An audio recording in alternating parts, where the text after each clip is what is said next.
Canada almost lost its sovereignty, not because of war, but because of a tweet from Donald Trump. When Trump threatened to pull the US out of Nato, slapped heavy tariffs on Canadian goods, and even suggested Canada should be the 51st state, he didn't just challenge an ally, he challenged the entire concept of sovereignty in the 21st century. The world held its breath.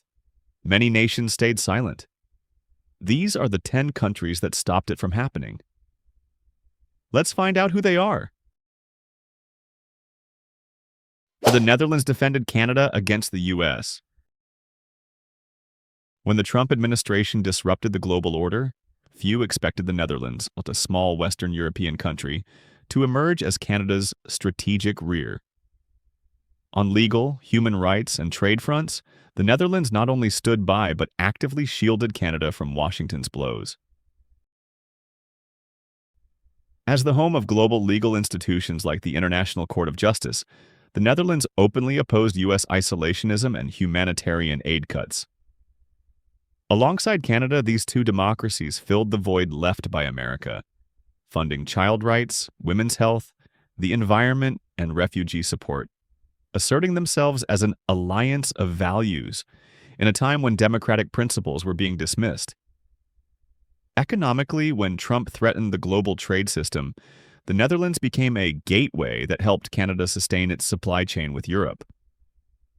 Thanks to this backing, the CETA agreement was not only preserved but expanded, allowing Canadian goods to bypass U.S. barriers. And when Trump mocked Canada as just an extension of the U.S., it was the Netherlands that defended Canada's sovereignty, championed international law, and promoted multilateral dialogue to stop America from unilaterally rewriting the rules. While many major powers remained silent for fear of retaliation, the Netherlands stood by Canada, not for short-term gain, but for enduring values, justice, sovereignty, and global balance. A small country of 17 million dared to do what many superpowers wouldn't: stand up to defend Canada from the U.S. itself. If the Netherlands hadn't spoken up, do you think Canada would still be an independent nation? Or just a quiet extension of Washington? Whose side are you on in this soft confrontation? The Netherlands, Canada, or Trump? Comment below to let us and everyone else know. Mexico, the shield against the blows meant for an ally. Trump chose Mexico as enemy number one from his first day in office, calling NAFTA a disaster, demanding a border wall, imposing punitive tariffs, and isolating Mexico economically and diplomatically. But while many countries tried to appease Washington, Mexico did the opposite. It joined hands with Canada and turned pressure into leverage to build a resistance axis independent of the U.S. During NAFTA renegotiations, where Trump split allies with bilateral deals favoring the U.S., Mexico refused to betray Canada. The country even openly opposed any provisions that would hurt its northern partner. This wasn't just negotiation, it was a political declaration of alliance. No compromise through silence, no surrender when your friend is threatened. When Trump threatened to close the border and impose a 25% tariff on Mexican goods, the Mexican government struck back immediately, targeting key U.S. agricultural states, where Trump's voters relied on exports, while fast-tracking economic alliances with Canada and the EU, creating a trade corridor that didn't need Washington. At the same time, Mexico and Canada deepened cooperation in security, intelligence, and humanitarian efforts, especially at refugee camps along the border. Canada didn't just talk, it sent real support to Mexico. This was an alliance beyond words. Trump was forced to walk back his threats, and Mexico, once the target of punishment, became the protective wall shielding Canada from the political storms of the White House. In a world where power often crushes the weak, Mexico proved sometimes those hit the hardest are the ones brave enough to defend the rest.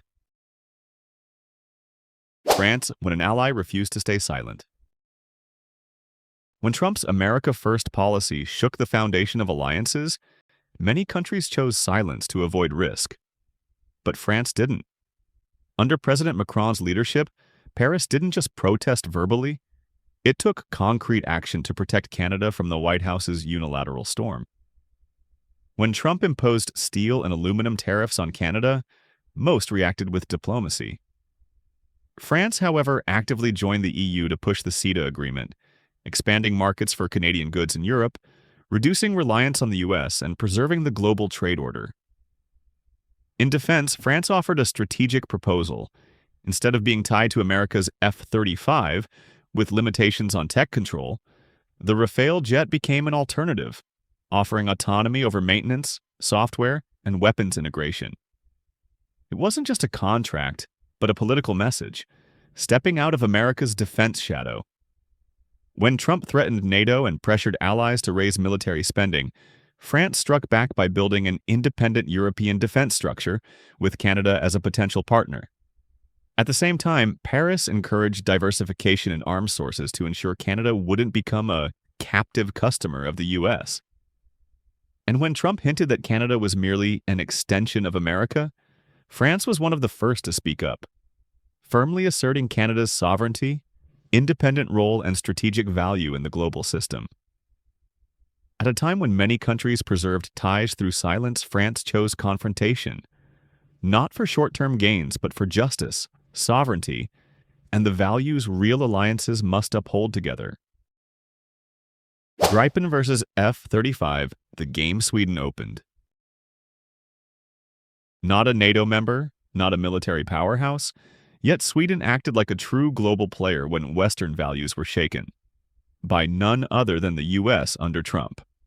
Amid pressure from Washington urging allies to boost defense spending and buy American weapons, Sweden made a counteroffer, suggesting Canada purchase the Gripen E fighter jet instead of the F-35, with tech transfer guarantees and defense sovereignty, something the US wouldn't grant. Though not in NATO, Sweden still shared intelligence with Canada, becoming a reliable partner in Arctic security and maintaining an independent information-sharing network free from US influence. When Trump withdrew from the TPP and sparked a trade war, Sweden was among the strongest promoters of the CETA deal with Canada, ensuring supply chains stayed intact and the ally didn't get isolated. Despite its neutrality, Sweden never stood on the sidelines. It chose to act for justice, for international law, and for a world order where sovereignty can't be coerced by brute force. That's how a small nation became a model of courage in chaotic times. When the EU became the defense line against the US, when Donald Trump pulled the US out of key agreements and turned Canada into main victim of the global trade war, most of the world chose silence. But not the European Union. They didn't just oppose, they stepped up as a collective shield, defending not just Canada's economy but its global standing and sovereignty. When Trump imposed steel and aluminum tariffs on a close ally, the EU hit back immediately. They didn't beg for talks, they struck, taxing US goods, defending principles, and sending a message loud and clear. If America plays alone, Europe won't play along. But the EU didn't stop at confrontation. They chose solutions, fast-tracking the CETA deal, flinging open Europe's doors to Canadian products, reducing dependence on the US market. Not only did they save Canada from Trump's spiral, they quietly shifted global trade leadership from Washington to the EU-Canada axis. On climate, when Trump withdrew from the Paris Agreement, the EU stood firm. They partnered with Canada on green transition programs, not just for the planet, but to prove global leadership doesn't need America's approval. And in NAFTA talks, when Trump tried to isolate Canada, pushing Ottawa into concessions, the EU, though not a party to the deal, spoke up. They knew, if a country like Canada is cornered at the negotiation table, global rules won't stay fair for anyone. Trump believed he could crush nations one by one. But the EU isn't one nation. It's a political ecosystem built to resist exactly the kind of unilateralism Trump used. And they proved, when Canada was most alone, there was still an alliance ready to stand in front. Not for profit, but for principle. Because if Canada, a peaceful democracy that upholds the rules and contributes globally, can be crushed without protest, then the whole world is skating on thin ice. America strikes, Europe shields. Canada stands in the middle. If there weren't 27 nations backing it, would Canada still be an independent country? Or an economic hostage of the White House? What do you think? Can a trade alliance be stronger than a superpower? Leave a comment below. I want to know your thoughts on this.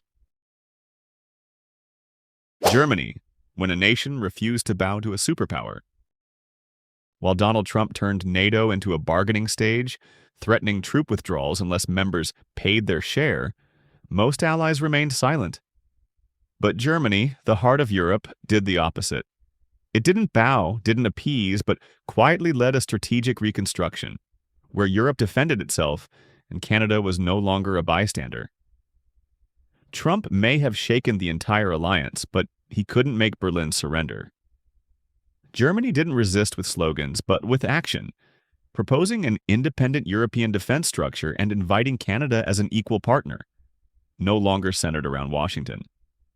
When Trump cast doubt on NATO, he didn't just threaten Europe. He pushed Canada into losing its footing. Germany saw it coming and responded swiftly, building a new transatlantic defense line based on strategic trust, not fear of abandonment. On trade, Germany led the counterattack against U.S. protectionism. When Trump imposed tariffs and exited agreements, Berlin, with the EU, fast-tracked CETA, opening a path for Canadian goods to reach Europe without needing U.S. approval. Simultaneously, Germany invested in Canada, in sectors Trump had slashed: renewable energy, green tech, and smart manufacturing. Not out of goodwill, but because of long-term strategic vision. The message was clear: if America closes a door, Europe, led by Germany, will build another one. Canada was not seen as a victim of Trump, but as a like-minded ally standing with Germany to uphold a world where laws outweigh ambition and alliances aren't built on coercion. Trump may have rattled NATO, but he couldn't bend Germany. And while many nations waited for signals from Washington, Germany moved first, bringing Canada into a new order, where saying no to a superpower is no longer rebellion, but a way to keep the world from slipping off the edge of reason. New Zealand, a small partner. Redefining the global game. New Zealand is a small nation, a new frontline ally beside Canada as the U.S. retreats. As Trump fractured the global order, quitting TPP, Paris, and shattering trust in Five Eyes, many powers watched from the sidelines. But New Zealand didn't. No nuclear weapons, no massive army, yet it acted like a moral power, quietly stepping up, standing beside Canada, and together rebuilding the order Washington had abandoned. When the U.S. withdrew from TPP, Trump thought he'd dealt a fatal blow. But New Zealand and Canada, instead of panicking, led the revival under the name CPTPP. They didn't just save a deal, they declared to the world a new trade order can exist without a central superpower. As the U.S. turned its back on the Paris Agreement, New Zealand and Canada accelerated climate goals, turning clean energy and sustainable farming into development pillars. Not for image, not for political bartering, but as a moral duty to the planet and future generations. Trump destabilized Five Eyes with leaks and alliances with rivals. But amid the chaos, New Zealand and Canada quietly tightened security cooperation, preserving the spine of strategic trust, and especially in the Pacific and Arctic. New Zealand has no fortresses, no global veto power, but it holds what's increasingly rare: value consistency, transparency in action, and trust many big powers have lost. To Canada, New Zealand isn't a symbolic ally, but a real companion, on the front line of a new world that doesn't need weapons to prove strength. As the U.S. shuts its doors and doubts its allies, New Zealand opens paths, not through power but perseverance. And that's what made it an indispensable ally to Canada. Norway, when values became soft. Power against authoritarianism. As the U.S. gradually withdrew from global commitments, downplayed climate change, and slashed human rights funding, Norway, a quiet but principled nation, chose to stand by Canada. Not for economic gain, not for forced military alliance, but because both countries shared something greater: a belief in global democratic responsibility. When the world lacked leadership, Norway and Canada didn't declare themselves leaders, they simply got to work. When Trump pulled the US from the Paris Agreement and declared that climate is a national issue, not global, Norway and Canada didn't react with slogans, but with budgets, policies, and tangible action. Norway, a clean tech and renewable energy leader, filled the funding gap left by the US, signing new bilateral climate commitments with Canada. As Washington shut its doors, Oslo opened its wallet. Not a military superpower, but Norway held a strategic role in Nato and the Arctic, where Canada also faced pressure from Russia and China. As Trump undermined NATO and used U.S. military presence as leverage, Norway and Canada deepened defense cooperation, from intel sharing to joint cold weather exercises. They didn't aim to replace the U.S., but quietly upheld the defense framework, through trust, not force. On humanitarian fronts, Norway stepped in where the U.S. retreated. When Trump cut funding for reproductive health, gender equality, and aid programs, Norway didn't just protest, it doubled its contributions, channeling them through mechanisms Canada also supported. One in Northern Europe, one in North America, but united by one principle. No human right, no environment, no vulnerable person should be abandoned when superpowers turn their backs. Norway doesn't lead the G7, doesn't have nukes, doesn't control any world order. But it holds what's increasingly rare: value consistency, global trust, and the courage to act when most remain silent. That's why it became Canada's most enduring ally, not for power, but for never using values as bargaining chips. As Washington closes up in internal disputes, Oslo and Ottawa quietly launch a new kind of leadership. Not flashy, not defensive, but doing the right thing, even when no one asks them to. Norway acts silently, no flexing, no spotlight chasing. Do you think silent action still matters in today's world? Comment, "It still does," or "No one cares anymore" below to share your take.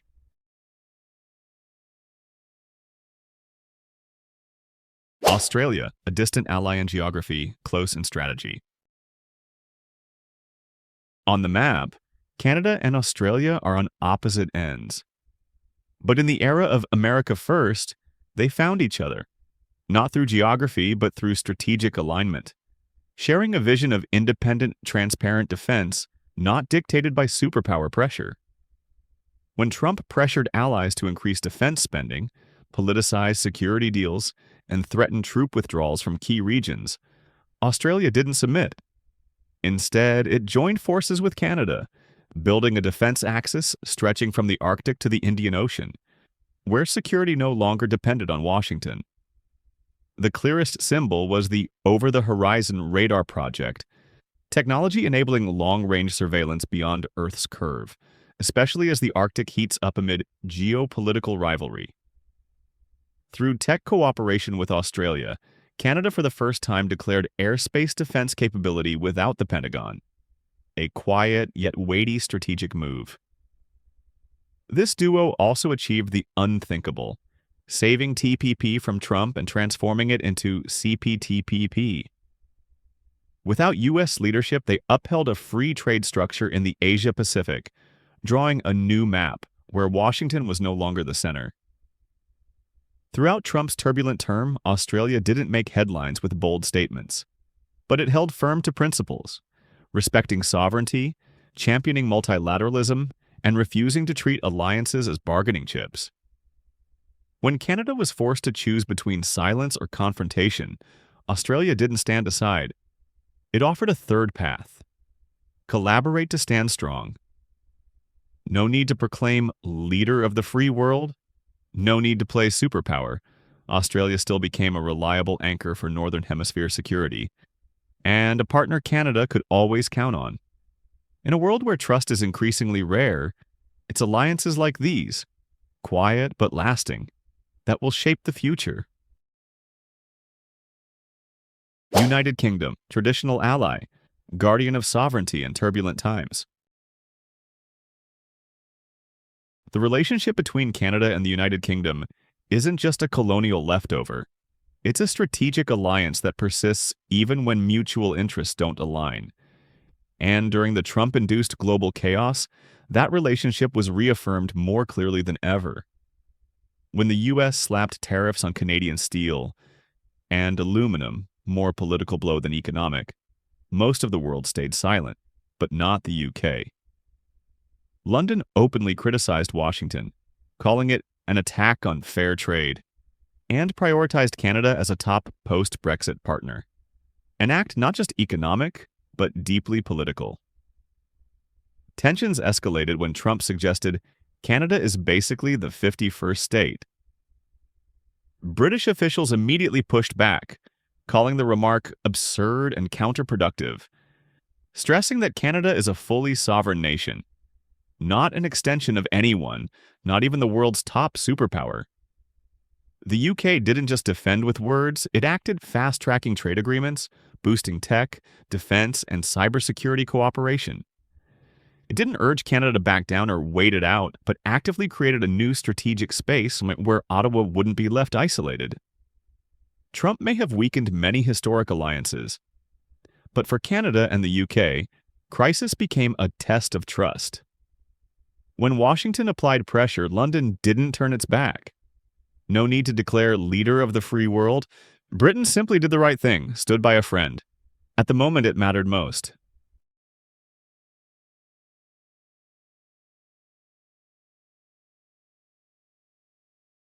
Canada was not alone. In an era when even the closest allies might turn their backs, 10 countries chose not to stay silent. They didn't just protect a country, they protected a principle. Sovereignty is not a bargaining chip. Allies are not for sale. So we just explored how America nearly swallowed Canada whole. Which 10 countries stopped that from happening? This video is built from credible sources and sincere voices from the community. We strive to share a multidimensional, objective, and human perspective. However, all information and stories are for reference only, a slice of reality, not absolute truth or final conclusion. Thank you for staying with us till the end. Your quiet but meaningful presence is why we continue. To seek, to tell, and to share stories worth pondering. If you believe this journey matters, hit subscribe, because every follow is a nod to letting truth be heard.